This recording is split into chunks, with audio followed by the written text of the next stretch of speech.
Hey everyone, welcome back to As Art with Nick, John, and Kyle. We're going to be talking about the differences between the Dune 2021 movie and the books. We have expert Kyle here that's read all the books in the series. I've listened to the first one in Audible, and Nick is in process, so we're going to get varying degrees of understanding here, so it should make for a very fun conversation. So a lot of stuff that I thought was interesting isn't necessarily like the differences between the book and the movie wasn't necessarily because they made a narrative change, but because it was the type of medium we're seeing this in, right? So the book, we're able to read, we're able to get Inner-Monologue very well, like stuff like that. In the movie, we don't really get that. It has to be performative, and I'm probably going to be using this word a lot, but basically so one of the big things is Lady Jessica's character sort of had to change a bit in the movie because in the book, she is much more held together. She can control her emotions very well. And a lot of her fear and anxiety isn't externalized. It's all in her head, and it's passed through her Bene Gesserit filter before she says or does something, right? So the thing here, because of the visual medium, we have to at least show that she is, yes, a worried mother, but also a sister of the Bene Gesserit. Right.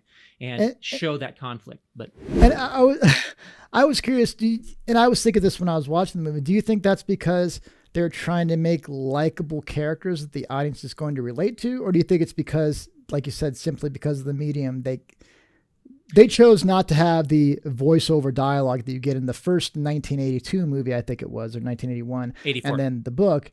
Do you think because they chose not to go that direction they did that? Or do you think they were just trying to make her more likable? Or do you think it really was just the medium, that's it? I'd say it's a little bit of both, right? I mean, one can definitely have an effect on the other, right? So I mean, because I rewatched the movie again, right? And big surprise. But I definitely do have more of a I care more about Lady Jessica's situation. Right, especially as a mother and as someone who's a part of a super secretive society, right? Well, they made her more human. I mean, for sure. If they would have went the book route, it would have been very robotic, and she wouldn't have had the human characteristics which we gravitate to for emotion and support. You know what I mean? That's when we start rooting for certain people, right? Once they show emotion in their human side, we start rooting for them. So we're come on, you can do this, survive. Yeah, I would say definitely not robotic, but more cold. So actually a good example of what a Bene Gesserit is typically like, and what you kind of get that from the books, is the portrayal that I forget the actress's name, but she's the one that played Gaius Helen Mahayam, right? That did the Gom Jabbar. That is Bene Gesserit, because she's very cold. She's like a mother superior, right? Of a nunnery, right? She's very cold, calculated, and she's there for a specific task, right? And this thought of them being more cold and how we wouldn't relate to them the same way. I don't want to go off topic very much here, but that reminds me of Star Wars, where in the prequel trilogy, the Jedi were cool, calm, and collected, and I didn't find them as likable as they were a little bit more raw in the previous ones. It's kind of the same thing here. If they had depicted her the way they did in the older movie or in the book, I don't think at least in the book, you understand her thought, even though you don't get the idea that's being expressed physically. But in the movie, if they wouldn't have been able to get across that inner dialogue, I just don't think I would have liked the character. The same thing goes for Paul too. In the book, he's kind of a raging a-hole, whereas here he seems a little bit more relatable. So yeah, I mean, it could be creative choices, or it could be medium, like you're saying. I often wonder. So moving on to Paul as being a raging a-hole, it's interesting because I guess, I mean, to each their own, right? I mean, because in the book, I guess we don't have the benefit of actually seeing his facial expression. It's all up to our imagination to convey what is coming in through the words. So to some people, it would probably go, it's like, this guy is like a pubescent, asshole, right? But I think in the movie, for the performative piece, you do get that emotion in there, right? And I think Paul, given his situation, does react appropriately. I'd probably react in a very similar way, right? Especially when he uses the voice, get off me, that. I mean, he is at the confluence of fulfilling a prophecy. I want everyone to think about that for a second. Have you ever been at the like climax of like or like the coming climax of a prophecy and like you're it, right? Like the and you also have prescient visions of the future of like what could potentially happen, if like you mess up or succeed. Okay, spoilers up ahead. This was a major book movie thing that I was shocked wasn't added to the book, because I read up to the book what the movie was covering and a little bit more before I watched the movie. And spoilers right here, just in case, skip ahead if you don't want to hear any spoilers. I'm just letting you know right now. But please continue. Please. In the tent, he reveals to Paul reveals to Lady Jessica her birth, or not her birth, but her lineage as a Harkin. Right? Oh, you're right. And that's a huge thing, because then you find out like it's my grandfather. Like you already find out like the big plot twist. Like, oh my gosh, you already, and they left that out. Yeah. I don't know why they left it out. Maybe they want a bigger reveal for people who don't read the books. But you would think if people with the internet, they will just search, stuff like this video, find out. Yeah, that's true. Yeah, I mean, I'm hoping that they do it though. Like they're just transplanting it somewhere else for the movie. That was like one of the biggest things where I was like, oh my gosh, they didn't drop this bombshell. Like that was one thing. Like in my head, I'm like, whoa, this is crazy. Like what do you know? Like the connections here and stuff like that. One thing about the Baron too. Now this is my hashtag opinion. Is that so? The Baron in the movie, I actually love a lot more than he was portrayed in the book. Yeah. In the book, for sure. In the book, he's a little bit more like caricature, right? Like he's kind of like I'm an evil guy because I want stuff, right? Yeah. And like with this, he's like a calculating mob boss, right? Yeah. Like and I think the less you see of him too, it's like the more intimidating he seems. Yes. And of course, a lot of that is due to, the actor, I forgot the guy's name. Sorry, Mr. Barron, I forgot your name. But the guy that plays him plays a really good part. He's been in a lot of great movies. And yeah, you're right, Nick. Like the way they portrayed, like in the movie, especially in the old one, he was just like this dancing idiot kind of floating around a little bit. When he's floating around, he looks like a warlock almost. He looks like this magic wielder, even though it's a mechanical. So it's a completely different type of look. But yeah, you're right. It definitely works better for the narrative. Stellan Skarsgård is the Duke, or sorry, the Baron. No. The Baron, yes. And the other thing that I was thinking, we'll circle back to what we were talking about, but a difference is, did Paul play his Emperor card a lot, or his becoming like the chosen one, basically? I feel like he used that as a convincing thing later on in the books, but as soon as he meets the Fremen, he goes, I might be the one, or whatever. Yeah. And I was like, oh, that happened a lot earlier. Am I remembering? No, you're right. He really starts to lay it on thick when he's amongst the Fremen. Yeah. And actually another thing about the Emperor, I just realized, but we don't see the Emperor in this one. And I actually like that. In a way, because it makes the Emperor as almost this remote power, and you see the instruments of his will enacted through other servants of him, right? So it almost makes him more like powerful in that he's like, I don't concern myself with petty affairs, like that sort of thing. Because in the book, you get multiple scenes with the Emperor, right? And also his daughter Irulan. Right. One other thing, I know I just read the book, so it's like fresh in my head in the movies, but I'm not 100% sure with all the characters. But Kynes in the book is a guy, right? Yes. And that was one of the big things that people have been talking about online a little bit. So in the old movie, Max von Sydow, I might be mispronouncing his name, but he's one of my favorite actors not from the States originally, but he played some great roles, and he was Kynes in the old movie. And so I was curious, like, who are they gonna have portray Kynes in this movie? And then they're like, oh, it's a woman, but she did a wonderful job. Yeah. But yeah, that was was an interesting change. It's like, oh, I wonder what they were just doing casting, and she read for it, and she became the best person for the part. But I really liked her part. They gave her a lot more material than they had in Max von Sydow in the older movie, and partially that's because they were trying to cover the whole book in one movie. But Yeah. yeah, Kyle, you're definitely the one that has the most exposure to the material. So What do you think? So Sharon Duncan Brewster did a great job. And the thing is that like what I wish they would have done a little bit differently in the movies, because in the books they did great. So like in the book, Kynes is like having this thought process, like we're in his head again, another inner monologue, but he's basically describing to the reader how his body is going to like decompose and like become a part of the ecology, right? Because he has this knowledge, and it's almost kind of this nightmare, right? It's something unsettling. But here we don't get any of that. Instead, she's Liet Kynes is being chased by the Sardaukar, and at least we kind of, in this one, she still meets her end, right? In the same way, she's eaten by a sandworm, right? So, and you don't really get that in the old movie, right? He just is going off the desert without a still suit, and you don't know what happens to him. Is that correct? I can't remember. I can't remember either. Probably because I think they just unmemorable. Whoa! Shots fired. Okay.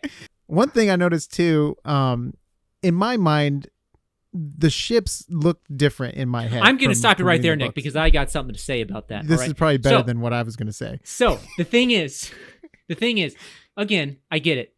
One thing they got right is the scale of the guild ships, beautiful. of the Highliners, right? Yeah. It's a huge cylinder, but that's the big thing, is that it's a cylinder. Okay, in the books they're more spherical. Right. And I don't know what it is. They did this in the new movie and the old movie. They made them huge old phalluses. All right. I don't know why. But inspired by the Superman movie. I guess. But while they are impressive in scale and they nail that perfectly in the movie, yes, still just the wrong shape. I wish they would have gone more the spherical route. Which is funny because both of you noted that. I do this in books all the time. If they're describing a character, he's going to look like Harry Potter. All right, I just assign existing people I already know. So same thing with plane designs. I'm like, it looks like an X-Wing. On to the next thing. Like, so I had no idea. I'm just like, that's a shortcoming of me for sure. Now, this may be a minor point, but I love it as like a visual artist. So they don't really talk about the ornithopters in the book too much, in that what they look like, right? They look like dragonflies, right?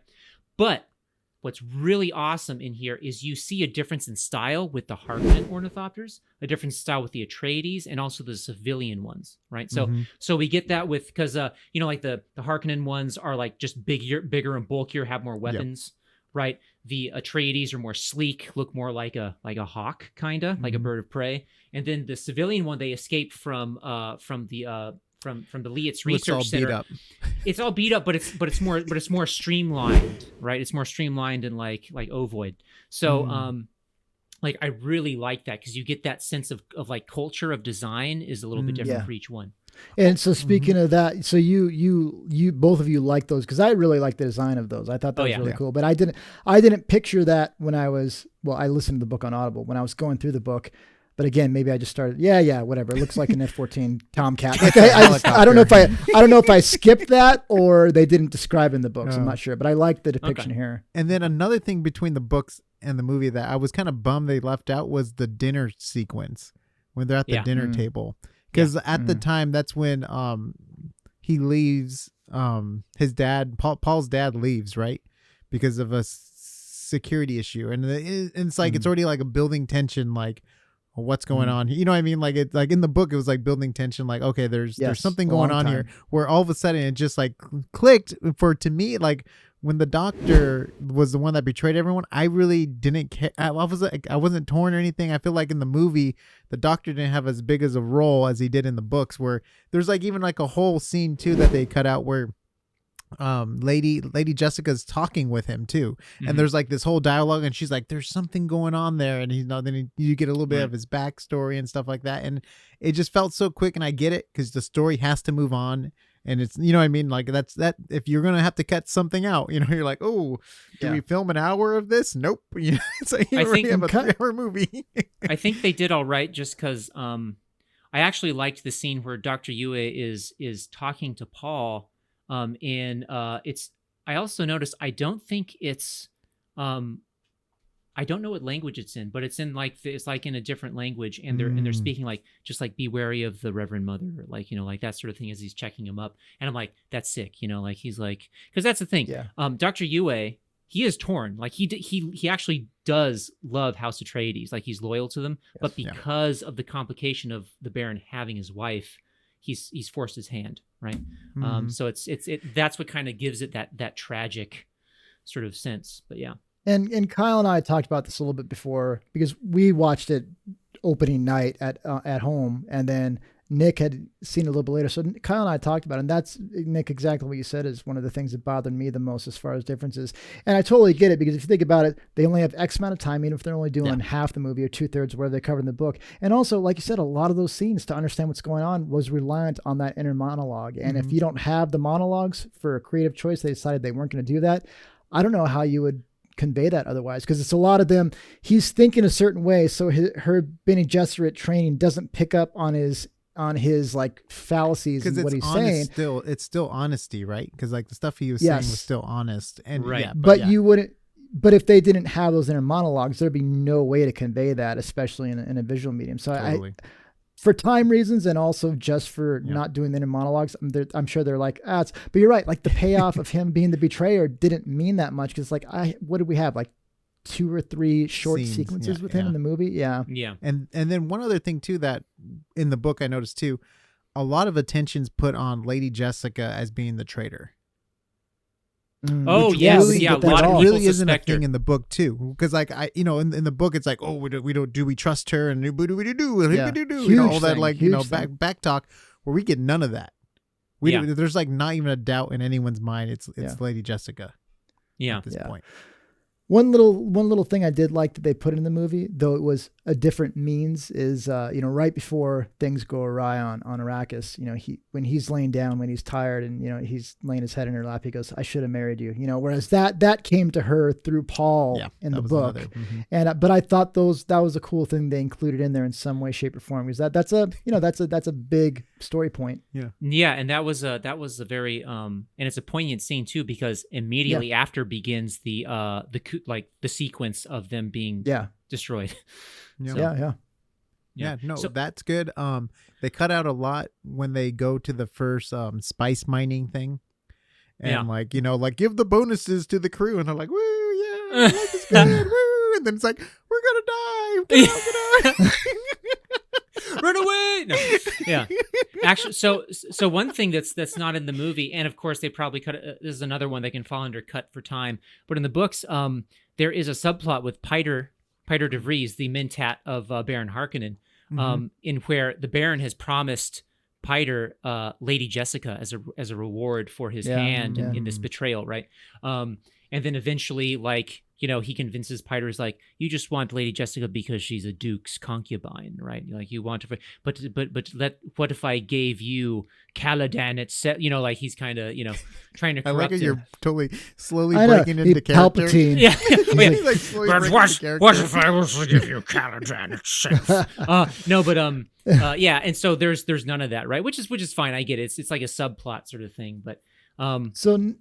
Let me ask you, Nick, this is just a quick thing, but Kyle and I talked about there's a lot of material that they may have even filmed that they just don't have in this theatrical release. If we got a super extended Lord of the Rings type thing, would you be interested in that? Or do you think this is not interesting stuff to have on screen? Yeah, because I wanted to watch part 2 as soon as it was done. I'm almost bummed that we have to wait 3 years for part 2, which makes sense with the story. Spoilers in the book. Spoilers in the book. There's a 3-year time jump.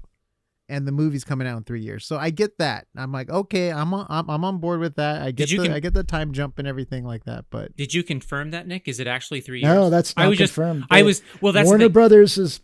Yeah, I just assumed, right? Because okay. I read an article just today that they're Warner Brothers, because the director was very upset that they released it on HBO Max, because the sequels are all dependent upon getting greenlit if this does very well or not. And he's like, yeah, Warner Brothers might have doomed their own movie if they release it on HBO Max and it doesn't make enough money. But as far as I understand, as far as an article I literally read today, it's not like confirmed it's going to happen. The assumption is it's going to happen, and I would think it would, because it is doing well so far. But doing well versus what they were doing well before COVID are completely different things. And this was an expensive movie to make. So I'll be curious to see if it does happen. I don't even know if they have a script written for the second one. Usually you wait until it gets greenlit and then you hire on your script writer. So it could be a while, but yeah, you're right. It does make perfect sense that it would be down the road 3 years, which, would be great.